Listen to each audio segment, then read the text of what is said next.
Hi, we're back with another r/nosleep video. Thank you for all of your support and feedback with the first one. I hope you enjoy. Story 1. She Sold Happiness in Glass Jars. Written by Flard. The poster read, "Happiness, sold in glass jars. Call today." And underneath the text was a phone number. I was walking home from a long, exhausting day of work when I caught a glimpse of the paper stapled on an old telephone pole. I took a picture of it, thinking it was amusing. I was going to show my wife once I got to our apartment, but I was caught up with chores and forgot about it. Dinner, dishes, laundry, packing a snack for our daughter, putting her to bed, and then putting her toys away that she'd left out in the living room. Every night, it was the exact same routine. The next day, I awoke sleeping back to back with my wife. I always had to get up earlier than she did for my job, so I quietly got ready for the day and headed out the door. At work, I was updating the company's latest expense report. Most days were similar to this one. They were basically paying me to stare at a computer for 9 hours a day and input a couple of numbers into a spreadsheet.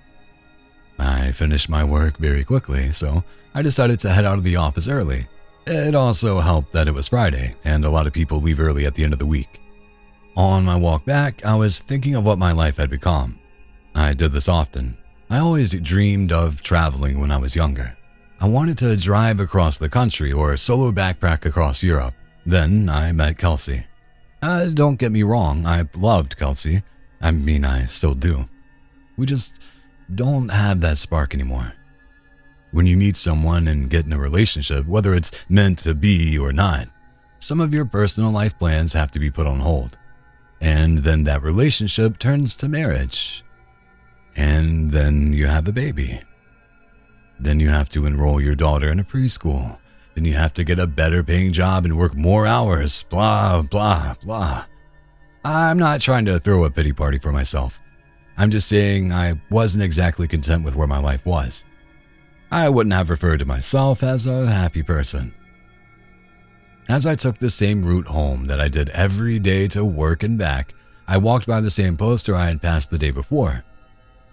I don't know why. I really don't, but I decided to call the number. I figured it would be some joke. Maybe someone just picks up and says, "I love you," on the other end and hangs up. Or maybe it was a line to a sex worker. I had no idea what to expect. I called. It only rang once before someone picked up.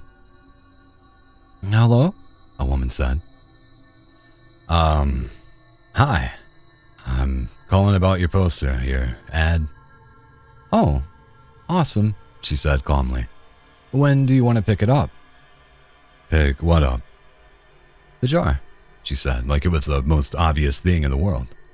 "Oh, of course, I realized then that I had left work early without telling Kelsey, so I could just go and pick it up now and she'd be none the wiser. "What exactly is it that you're selling?" "I just told you. It's happiness. In a glass jar. Like the poster said. Happiness keeps best in glass jars. They're more durable than, say, a plastic bag." Okay. Should we meet somewhere?" "For sure. I don't want you to end up being a creep or something, so let's go to a public place." The public place we decided on was a Starbucks parking lot a little over a mile from me. Now, I didn't think I was really going to be buying a jar of happiness or whatever. I was 99% sure she was going to sell me drugs. Maybe heroin would be in the jar. I remember thinking, oh no, happiness is probably a nickname for some street drug and I'm going to a drug deal. What if she's a cop? Am I going to be arrested? But something inside me told me to keep walking, and so I did. I stood outside and texted her. "Me. I'm here." Her. "Cool, be there in a sec." "What are you driving?" "Silver Camry." And as her final text came through, I saw her car pull in. She took a spot not too far from where I stood. I could see that there was no one else in the car, which put my kidnapping fear to rest. She opened a door and stood on the pavement, looking around until her eyes met mine. I gave her a little nod of acknowledgement. She simply responded by waving her hand, gesturing for me to come over to her car, so I did. She was young, maybe mid-20s with curly golden hair. Her skin was pale and contrasted with the all-black outfit she was wearing. I thought she looked like Glinda the Good Witch from The Wizard of Oz had put on the Wicked Witch's clothes. "Nice day out," she said as a greeting. "Oh, yeah, it is. Hadn't really paid much attention to it." "You were the one that called about the jar, right?" "Yeah, that was me." "Cool. Well, here you go." She handed me a very small glass mason jar. It couldn't have been more than 2 inches tall. Inside of it was a light. Not a light bulb, but a light. It was like some kind of bottled up sunshine. It glowed even in the mid-afternoon day. It looked like a tiny sun or a tiny universe existing in this little crystal-walled home. I was admiring it with no attempt to hide the awe on my face. "Pretty rad, isn't it?" What is it?" "You've asked that like 3 different times, I think. My answer is still the same. It's happiness. Happiness in a glass jar." "What do I do with it?" "Keep it," she said simply. "If you have any problems, shoot me a text." She started to get into her car. "Wait," I said. "I thought you were selling this. How much is it?" "Don't worry, man," she said with a smile. "You'll pay." She closed her door and I stepped out of her way as she backed up, then drove off. What the hell had just happened? What was I holding? I looked down at the jar again. Its radiance was simply mesmerizing. I put it in my pocket and I could see its glow slightly through my pants. And I began to walk home. What was just a nice sunny day quickly changed into a rainy one with clouds wrapping the sky. It was not forecasted that it would rain, or else I would have ridden the bus or subway to work that day. I jogged home trying not to get too drenched. I finally found shelter once I made it to my apartment building. I walked up to my door and found that my key wasn't on my keyring anymore. Shit. I can't believe I lost it again, I thought. I knocked on the door and said in a somewhat loud voice, "Hey, babe, it's me. I don't know what happened to my key." I heard the door being unlocked from the other side. When the door opened, I was greeted by a large, heavy-set man with greasy hair and an unkempt goatee. He said, "I think you got the wrong door, bud." "Oh," I said, disoriented. "My bad, sorry. Have a good one." He let out a chuckle as he closed the door. Apartment number 33.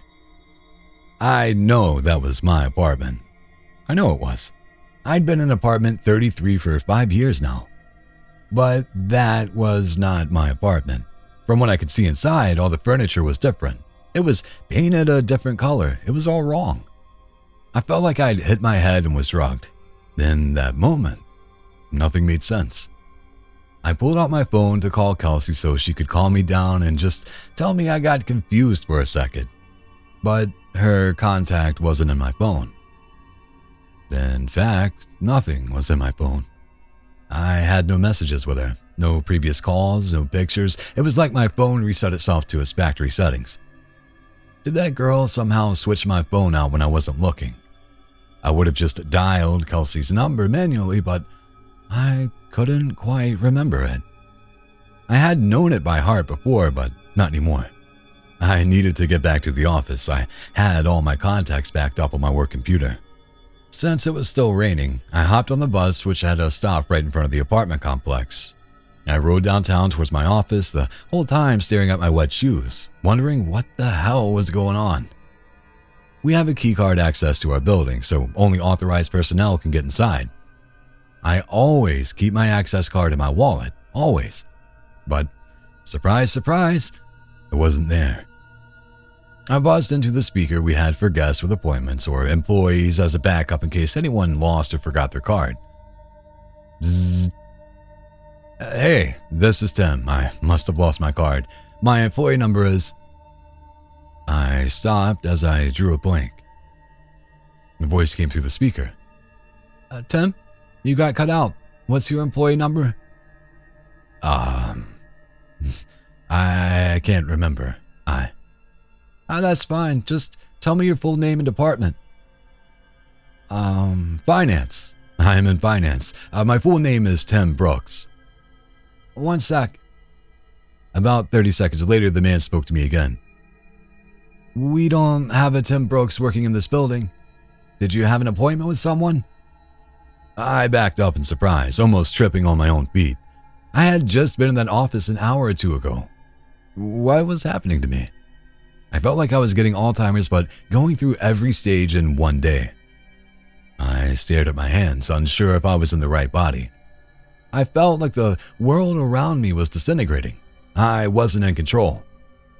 I was merely sitting inside somebody else's head, watching the world through their eyes. Then, I got a text. I recognized the number immediately. It was the girl, the one who had gave me the jar. I had forgotten all about it until I saw her text. Hey, how's it going?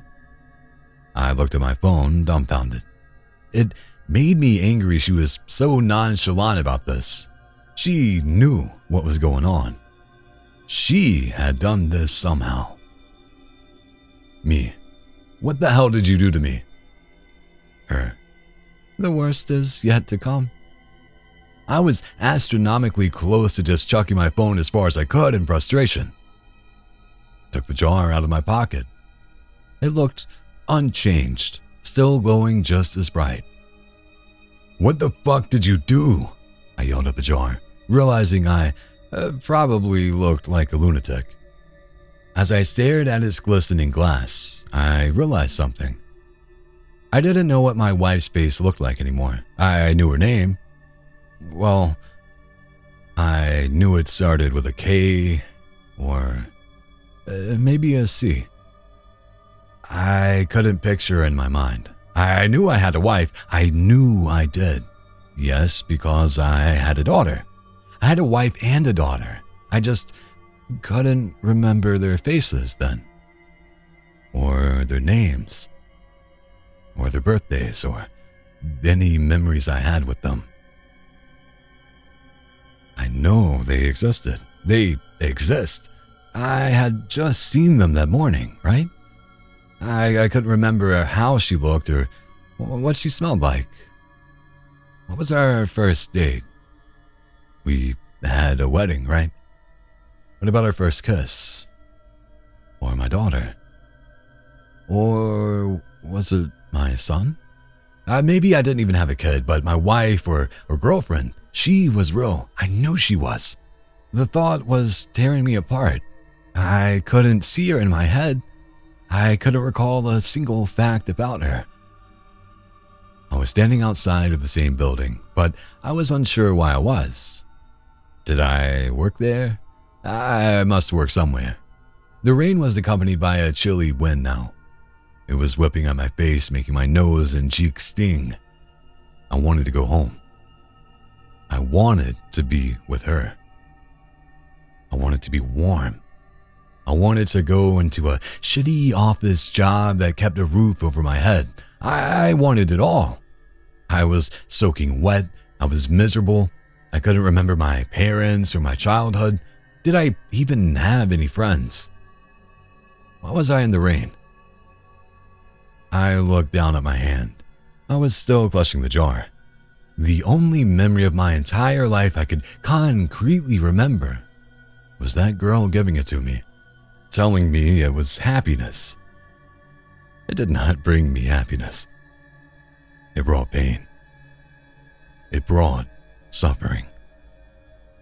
I was more miserable in that moment than I had ever been. My phone buzzed. Break the jar, Tim. I looked at my other hand. With the setting sun and the radiant sky, I swear the jar glowed brighter than any streetlight near me. I didn't break it because I was following her instruction. I broke it because I was angry. I broke it because I was upset. I needed a release. I raised my arm above my head and brought it down with one swift motion, shattering the jar on the concrete beneath my feet. That dark, chilly air accompanying the rain spread away like it was the shockwave of a bomb going off, and I was at the epicenter. I saw the warm, yellow light from inside the jar spread rapidly across the ground and ascend into the sky. It was as if I was watching the beginnings of the universe being created, like God had just snapped his fingers and said, "Let there be light." I was engulfed in it. I could no longer see street or rain or anything dark. It felt like I was plummeting into a star going faster than the speed of light. It felt like sitting in front of a fire on a cold winter's night, but that warmth was covering every inch of my body. And then I blinked. Immediately I could feel the sheets beneath me and my back barely touching my wife's. I was staring out the window. The morning light drenched through the glass and gleamed on my face. I stood from my bed and grabbed my phone. It was Friday morning. I had one text. "Let me know if you ever need another jar." I called in sick to work. I snuck into my daughter's room and greeted her with a kiss and told her she didn't have to go to preschool today. We were going to have a family day. She smiled and stretched out her arms with a yawn before curling up and falling back to sleep. I got back in bed and squeezed my wife tightly. I didn't let go for hours. Our daughter came into our room and woke us up eventually. She was jumping on the bed and shouting for us to wake up. Yesterday, I may have found that annoying. Yesterday, may have found a lot of things annoying or monotonous or dull. But not today. Today, I pulled her under the covers in between me and Kelsey. Today was going to be a good day. Today, I was happy. Story 2, A Shattered Life. Written by M59 Gar. I don't know when you're going to read this, but I can tell you when it started. I was out for a walk alone in the woods when the entity came for me. It was beyond a blur. It was, for lack of a better term, absence of meaning. Where it hid, there were no trees. Where it crept closer, there was no grass. Through the arc it leapt at me. There was no breeze of motion. There was no air at all. As it struck, I felt the distinct sensation of claws puncturing me somewhere unseen, somewhere I'd never felt before. My hands and arms and legs and torso seemed fine and I wasn't bleeding. But I knew I had been injured somehow. As I fearfully ran back home, I could tell that I was less. I was vaguely tired and it was hard to focus at times. The solution at that early stage was easy. A big cup of coffee helped me feel normal again. For a while, that subtle drain on my spirit came lost in the ebb and flow of caffeine in my system. You could say my life began that week, actually, because that was when I met Mar. She and I got along great though, and to be honest, I'm pretty sure I fell in love with her over the phone before we even met. It was almost as if the strong emotions of that first week made the entity fight back. It was still with me, latched on to some invisible part of my being. The first few incidents were minor, and I hardly worried about them. The color of a neighbor's cat changed from dark blue to black one morning, and I stared at it before shaking my head and shrugging off the difference. 2 days later at work, a coworker's name changed from Fred to Dan. I carefully asked around, but everyone said his name had always been Dan. I figured I'd just been mistaken. Then, as ridiculous as this sounds, I was peeing in my bathroom at home when I suddenly found myself on a random street.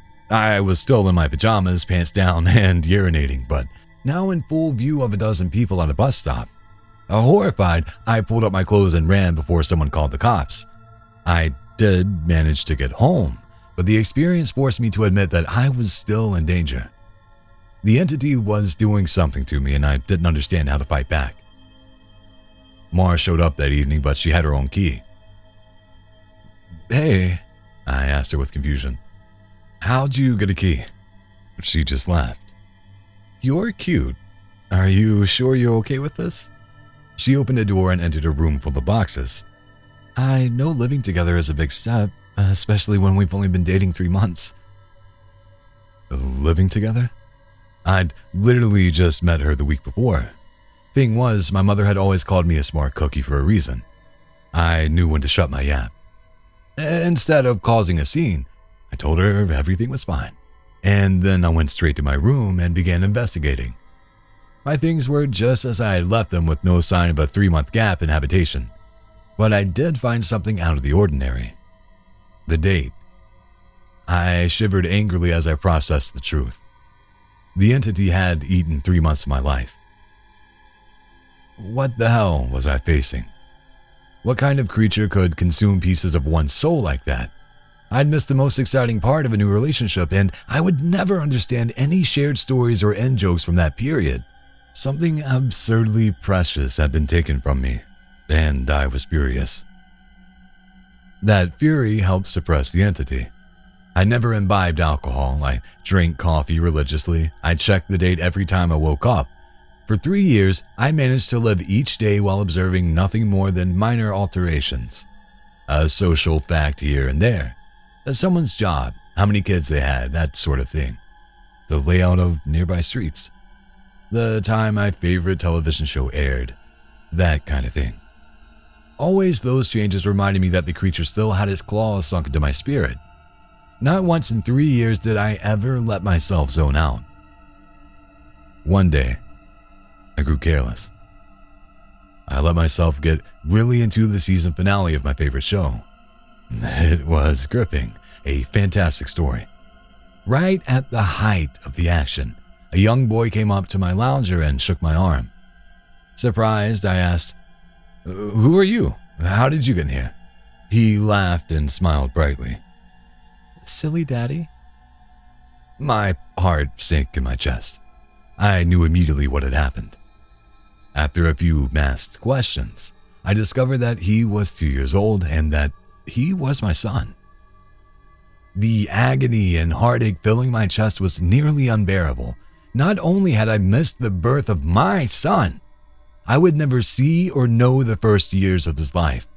Mar and I had obviously gotten married and started a family in the time I'd lost, and I had no idea what joys or pains those years contained. It was snowing outside. Holding my sudden son in my lap, I sat and watched the flakes fall outside. What kind of life was this going to be if slips in concentration would cost me years? I had to get help. The church had no idea what to do. The priests don't believe me and told me that I had health issues rather than some sort of possession. The doctors didn't have any clue. Nothing showed up on their scans and tests, but they happily took my money in return for nothing.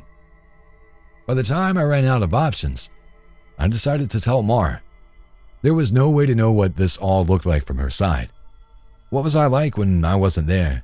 Did I still take our son to school? Did I still do my job? Clearly, I did, because she seemed to be none the wiser, but I still had a horrible feeling that something must have been missing in her life when I wasn't actually home inside my own head. But the night I set up a nice dinner in preparation, she arrived not by unlocking the front door, but by knocking on it. I answered and found that she was in a nice dress. She was happily surprised by the setting on the table. "A fancy dinner for a second date? I knew you were sweet on me." Thank the Lord, I knew when to keep my mouth shut. If I had gone on about being married and having a son, she might have run for the hills. Instead, I took her coat and sat down for our second date.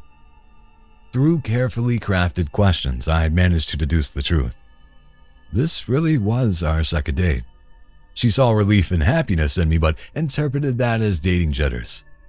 I was just excited to realize that the entity wasn't necessarily eating whole portions of my life. The symptoms, as I was beginning to understand them, were more like the consequences of a shattered soul. The creature had wounded me, broken me into pieces. Perhaps I was to live my life out of order, but at least I would actually get to live it. And so it went for a few years, from my perspective. While minor changes in politics or geography would happen daily, major shifts in my mental location only happened every couple of months. When I found myself in a new place and time in my life, I just shut up and listened, making sure to get the lay of the land before doing anything to avoid making mistakes. On the farthest flung leap yet, I met my 6-year-old grandson and I asked him what he wanted to be when he grew up. He said writer. Told him that was a fine idea. Then I was back in month 2 of my relationship with Mar, and I had the best night with her on the riverfront. When I say the best, I mean the best. Knowing how special she would become to me, I asked her to move in. I got to live through what I'd missed the first go-round, and I came to understand that I was never mentally absent. I would always be there. Eventually. When we were moving her boxes in, she stopped for a moment and said she marveled at my great love, as if I'd known her for a lifetime and never once doubted she was the one. That was the first time I truly laughed freely and wholeheartedly since the entity had wounded me. She was right about my love for her, but for exactly the reason she'd considered a silly romantic analogy. I had known her my whole life, and I'd come to terms with my situation and found peace with it. It wasn't so bad to have sneak peeks at all the best parts ahead. Of course, I wouldn't be writing this if it hadn't gotten worse. The entity was still with me. It had not wounded me and departed like I wanted to believe. The closest I can describe my growing understanding was that the creature was burrowing deeper into my psyche, fracturing it into smaller pieces. Instead of just months between major shifts, I began only having weeks. Once I noticed that trend, I feared my ultimate fate would be to jump between times in my life, heartbeat by heartbeat, forever confused, forever lost. Only an instant in each time meant I would never be able to speak with anyone else, never be able to hold a conversation, never express or receive love. As the true depth of that fear came upon me, I sat in an older version of me and watched the snow falling outside. That was the one constant in my life. The weather didn't care who I was or what pains I had to face. Nature was always there. The falling snow was always like a little hook that kept me in place. The pure emotional peace it brought was like a penance on my mental wounds. And I'd never yet shifted while watching the pattern of falling white and thinking of the times I'd gone sledding or building a snow fort as a child. A teenager touched my arm. Grandpa? He startled me out of my thoughts, so I was less careful than usual. Who are you? He half grinned, as if not sure whether I was joking. Handing me a stack of papers, he said, "It's my first attempt at a novel. Would you read it and tell me what you think?" Of course. Pursuing that dream of being a writer, I see. He burned bright red. Trying to, anyway. All right, run off and I'll read this now. The words were blurry, and annoyed I looked for glasses I had probably had for reading. Being old was terrible, and I wanted to leap back into the younger years, but not before I read this book. I found my glasses in a sweater pocket and began leafing through. Mar puttered in and out of the living room, still beautiful, but I had to focus. I didn't know how much time I would have there. It seemed that we had relatives over. Or was it Christmas?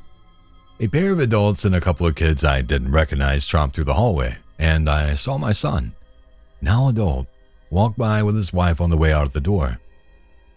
As a group, the extended family began sledding outside.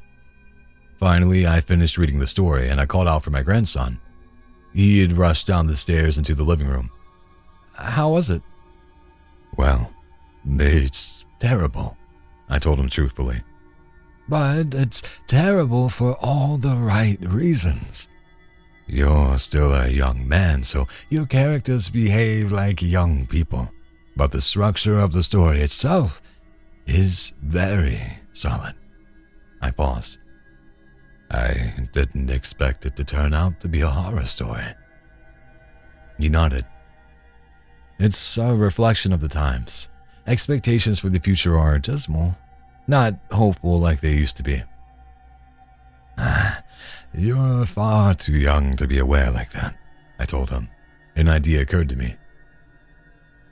If you're into horror, do you know anything about strange creatures? Sure, I read everything I can. I love it. Warily, I scanned the entrances to the living room. Everyone was busy outside.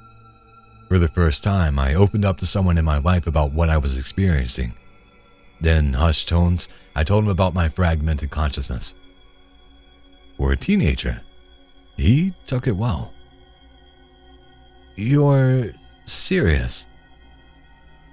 Yes. He donned the determined look of a grown man accepting a quest. I'll look into it. See what I can find out. You should start writing down everything you experienced. Build some data. Maybe we can map your psychic wound. Wow. Sounds like a plan. And I was surprised. That made sense, and I hadn't expected him to have a serious response. But how will I get all the notes in one place? Let's come up with somewhere for you to leave them, he said, frowning with thought. Then I'll get them, and we can trace the path you're walking through your own life and see if there's a pattern. For the first time since the situation had gotten worse, I felt hope again. How about under the stairs? Nobody ever goes under there. Sure. He turned and left the living room.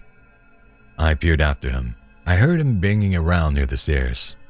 Finally, he returned with a box, laid it on the carpet, and opened it to reveal a bursting stack of papers. He exclaimed, "Holy crap!" But, of course, being a teenager, he really didn't say crap. Taken aback, I blinked rapidly, forgiving his cussing because of the shock. Did I write those? He looked up at me with wonder. Yeah. Or you will. You still have to write them and put them under the stairs after this. He gazed back down at the papers, then covered the box. So you probably shouldn't see what they say. That could get weird. That much I understood. Right. He gulped. There are like 50 boxes under there, all filled up like this. Deciphering these will take a very long time. His tone dropped to deadly serious. But I will save you, Grandpa, because I don't think anyone else can.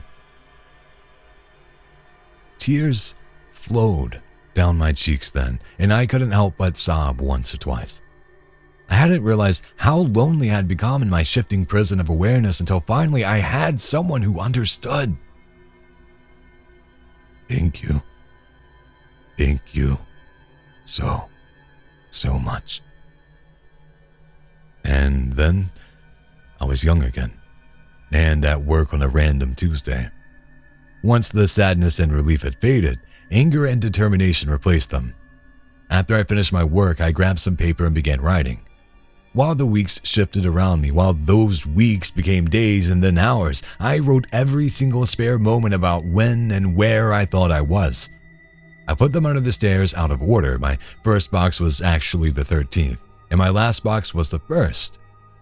Once I had over 50 boxes written from my perspective, and once my shifting became a matter of minutes, I knew it was up to my grandson to take it from there. I put my head down and stopped looking. I couldn't stand the river of changing awareness any longer. Names and places and dates and jobs and colors and people were all wrong and different. I'd never been older. I sat watching the snowfall. A man of at least 30 that I vaguely recognized entered the room. Come on, I think I figured it out. I was so frail that moving was painful. Are you him? Are you my grandson? Yes. He took me to a room filled with strange equipment and set me down in a rubber chair facing a large mirror twice the height of a man. The pattern finally revealed itself. How long have you worked on this? I asked him aghast. Tell me, did you miss your life like I'm missing mine? His expression was both stone cold and furiously resolute. It'll be worth it. He brought 2 thin metal rods close to my arm and then nodded at the mirror. Look, this shock is carefully calibrated.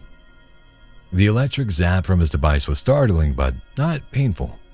In the mirror, I saw a rapid arcing light silhouette appear above my head and shoulder.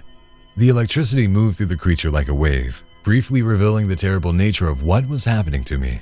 A bulging leech-like mouth was wrapped around the back of my head, coming down to my eyebrows and touching each ear, and its slug-like body ran over my shoulder and into my very soul. It was a parasite, and it was feeding on my mind. My now-adult grandson held my hand as I took in the horror. After a moment, he asked, "Removing is going to hurt very badly. Are you up for this?" Fearfully, I asked, "Is Mar here?" His face softened. No. Not for a few years now. I could tell from his reaction what had happened, but I didn't want it to be true. How? We have this conversation a lot, he responded. Are you sure you want to know? It never makes you feel any better. Tears brimmed in my eyes. Then I don't care if it hurts or if I die. I don't want to stay in a time where she's not alive. He made a sympathetic noise of understanding and then returned to his machines to hook several wires, diodes, and other bits of technology to my limbs and forehead. While he did so, he talked. I've worked for 2 decades to figure this out, and I've had a ton of help from other researchers of the occult. This parasite doesn't technically exist in our plane. It's one of the lesser spawns of and it feeds on the plexus of mind, soul, and quantum consciousness in reality. When details like names and colors of objects changed, you weren't going crazy. The web of your existence was merely losing strands as the creature ate its way through you. I didn't fully understand. I looked up in confusion as he placed a circlet of electronics like a crown on my head, in exact line with where the parasite's mouth had ringed me. What's below? He paused his work and grew pale. I forgot that you wouldn't know. You're lucky, believe me. After a deep breath, he began moving again and placed his fingers near a few switches. Ready? This is carefully tuned to make your nervous system extremely unappetizing to the parasite, but it's basically electroshock therapy. I could still see Mars smile, even though she was dead. I'd just been with her moments ago. Do it. The click of a switch echoed in my ears, and I almost laughed at how mild the electricity was. It didn't feel like anything. At least at first. Then I saw the mirror shaking and my body within that image convulsing. Oh, no, it did hurt. Nothing had ever been more painful.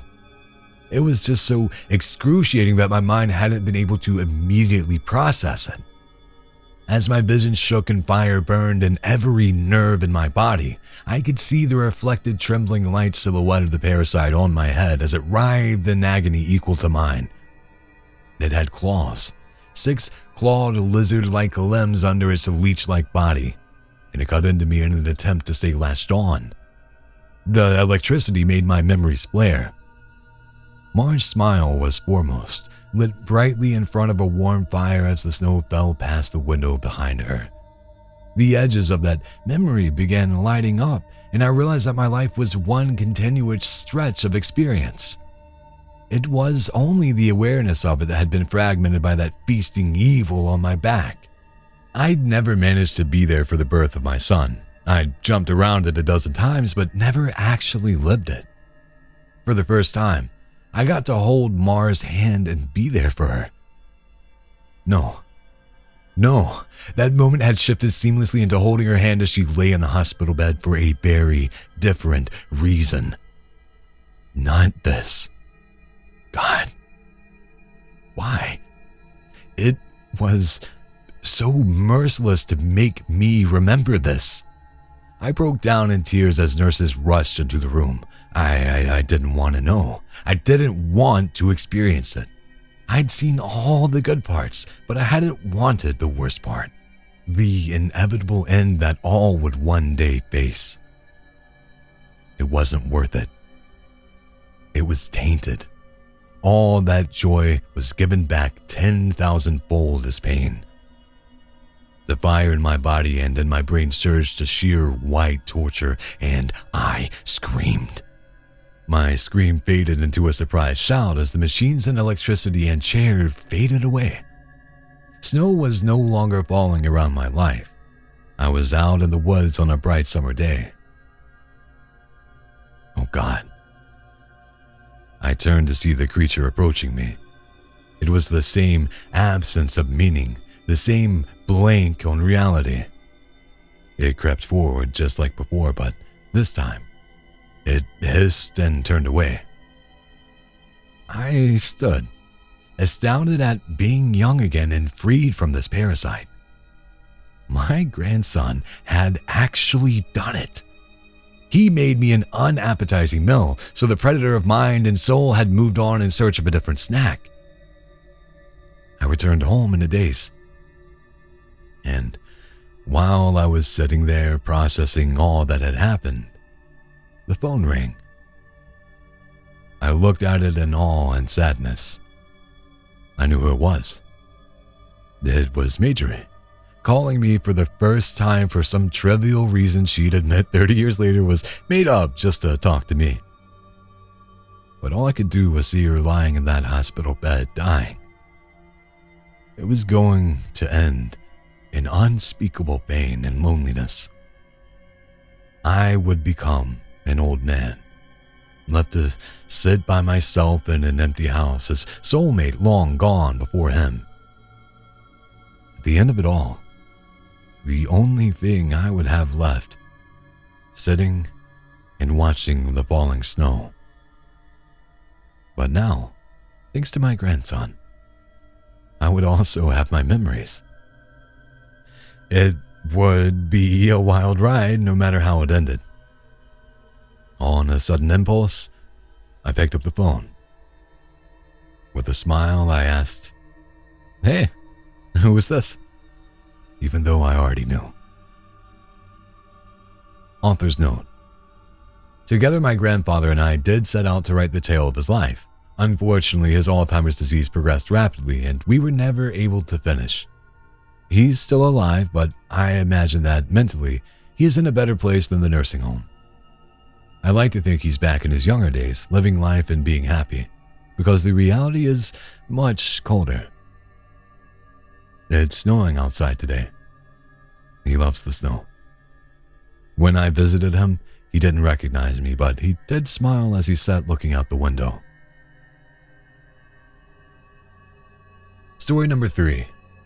I'm a search and rescue officer for the U.S. Forest Service. I have some stories to tell. Written by Search and Rescue Woods. I wasn't sure where else to post these stories, so I figured I'd share them here. I've been an SAR officer for a few years now, and along the way, I've seen some things that I think you guys will be interested in. I have a pretty good track record for finding missing people. Most of the time, they just wander off the path or slip down a small cliff and they can't find their way back. The majority of them have heard the old "stay where you are" thing, and they don't wander far. But I've had 2 cases where that didn't happen. Both bother me a lot, and I use them as a motivation to search even harder on the missing persons case when I get called in. The first was a little boy who was out berry picking with his parents. He and his sister were together and both of them went missing around the same time. Their parents lost sight of them for a few seconds, and in that time, both the kids apparently wandered off. When their parents couldn't find them, they called us, and we came out to search the area. We found the daughter pretty quickly, and when we asked where her brother was, she told us that he'd been taken away by the bear man. She said he gave her berries and told her to stay quiet, that he wanted to play with her brother for a while. That was the last she saw of her brother. He was riding on the shoulders of the bear man and seemed calm. Of course, our first thought was abduction, but we never found a trace of another human being in that area. The little girl was also insistent that he wasn't a normal man, but that he was tall and covered in hair like a bear, and that he had a weird face. We searched that area for weeks. It was one of the longest calls I'd ever been on, but we never found a single trace of that kid. The other was a young woman who was out hiking with her mom and grandpa. According to the mother, her daughter had climbed up a tree to get a better view of the forest, and she never came back down. They waited at the base of the tree for hours, calling her name before they ended up calling for help. Again, we searched everywhere and we never found a trace of her. I have no idea where she possibly could have gone because neither her mother or grandpa saw her come down. A few times I've been out on my own searching with a K9, and they've tried to lead me straight up cliffs. Not hills, not even rock faces. Straight, sheer cliffs with no possible handholds. It's always baffling. And in those cases, we usually find the person on the other side of the cliff or miles away from where the K9 has led us. I'm sure there's an explanation, but it's sort of strange. One particularly sad case involved the recovery of a body. A 9-year-old girl fell down an embankment and got impaled on a dead tree at the base. It was a complete freak accident, but I'll never forget the sound her mother made when we told her what had happened. She saw the body bag being loaded into the ambulance, and she let out the most haunting, heartbroken wail I've ever heard. It was like her whole life was crashing down around her, and a part of her had died with her daughter. I heard from another SAR officer that she killed herself a few weeks after it happened. She couldn't live with the loss of her daughter. I was teamed up with another SAR officer because we'd received reports of bears in the area. We were looking for a guy who hadn't come home from a climbing trip when he was supposed to, and we ended up having to do some serious climbing to get where we figured he'd be. We found him trapped in a small crevice with a broken leg. It was not pleasant. He'd been there for almost 2 days and his leg was very obviously infected. We were able to get him into a chopper, and I heard from one of the EMTs that the guy was absolutely inconsolable. He kept talking about how he had been doing fine, and when he'd gotten to the top, a man had been there. He said the guy had no climbing equipment and he was wearing a parka and ski pants. He walked up to the guy, and when the guy turned around, he said he had no face. It was just blank. He freaked out and ended up trying to get off the mountain too fast, which is why he'd fallen. He said he could hear the guy all night, climbing down the mountain and letting out these horrible muffled screams. That story bothered the hell out of me. I'm glad I wasn't there to hear it. One of the scariest things I've ever had happen to me involved the search of a young woman who had gotten separated from her hiking group. We were out until late at night because the dogs had picked up her scent. When we found her, she was curled up under a large rotted log. She was missing her shoes and pack and was clearly in shock. She didn't have any injuries, and we were able to get her to walk us back to base ops. Along the way, she kept looking behind us and asking why that big man with black eyes was following us. We couldn't see anyone, so we just wrote it off as some weird symptom of shock. But the closer we got to the base, the more agitated this woman got. She kept asking me to tell him to stop making faces at her. At one point, she stopped and turned around and started yelling into the forest, saying that she wanted him to leave her alone. She wasn't going to go with him, she said, and she wouldn't give us to him. We finally got her to keep moving, but we started hearing these weird noises coming from all around us.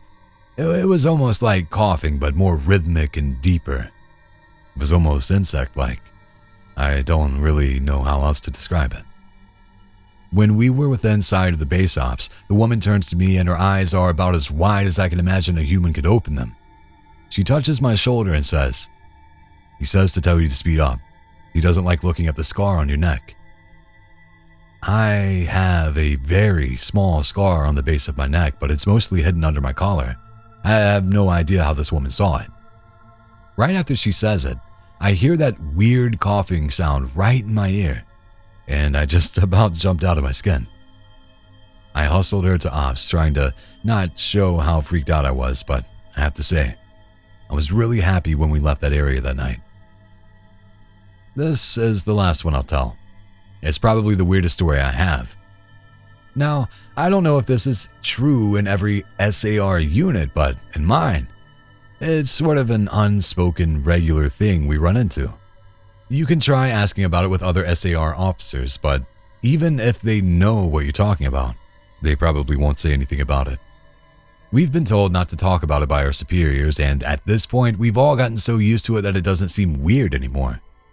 On just about every case where we're really far into the wilderness, I'm talking 30 or 40 miles, at some point, we'll find a staircase in the middle of the woods. It's almost like if you took the stairs in your house, cut them out, and put them in the forest. I asked about it the first time I saw some, and the other officer just told me not to worry about it, that it's normal. Everyone I asked said the same thing. I wanted to go check them out, but I was told very empathetically that I should never go near any of them. I just sort of ignore them now when I run into them because it happens so frequently. I have a lot more stories, and I suppose if anyone's interested, I'll tell some more tomorrow. If anyone has any theories about the stairs, or if you could see them too, let me know. Thank you for checking out my video. If you like this and want more videos like it, please let me know. Subscribe if you want to, don't if you don't. I'll see you soon.